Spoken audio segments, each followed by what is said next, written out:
ఏంటి red bucket చూపిస్తుంది అని అనుకుంటున్నారా? ఏం లేదులేండి, రెడ్ బకెట్లో నేను దాచుకున్న స్నాక్స్ చూపిస్తున్నా అందరికి. ఇంకా ఈవినింగ్ అవుతుంది, బయట ఏమో చల్లగా వర్షం అయితే పడుతుంది బయట. ఇంకా వేడిగా చాయ్ అయితే ఇక్కడ అవుతుంది.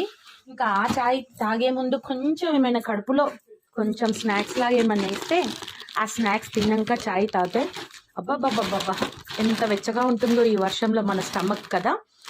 ఇంకా పిల్లలకైతే రెగ్యులర్గా ఇవి ఇస్తూ ఉంటా అప్పుడప్పుడు స్నాక్స్ లాగా. ఇంకా ఈ ఘాటీ తెలుసు కదా, చప్పగా ఉంటుంది, చాలా బాగుంటుంది ఘాటీ. ఈ ఘాటీ, ఈ రింగులు, కొంచెం మిక్చరు ప్యాకెట్స్ తెచ్చి పెట్టేసుకుంటా, వాళ్ళకి కావాల్సినప్పుడల్లా ఒక ప్లేట్లో వేస్తూ ఉంటా. అలాగే చాయ్ కూడా తీసుకున్నా. మేమేమో కొంచెం సిగ్నల్స్ లేవు వైఫై అని చెప్పేసి ఇంకా పుష్ప సినిమా అయితే చూస్తున్నాం, పుష్ప 2 చూస్తున్నాం. స్నాక్స్ అయితే మాకు ఇవి, సినిమా చూస్తూ బయట వర్షం పడుతుంది కాబట్టి ఇలా సినిమా చూస్తూ ఇలా స్నాక్స్ టీని ఎంజాయ్ చేస్తున్నాం.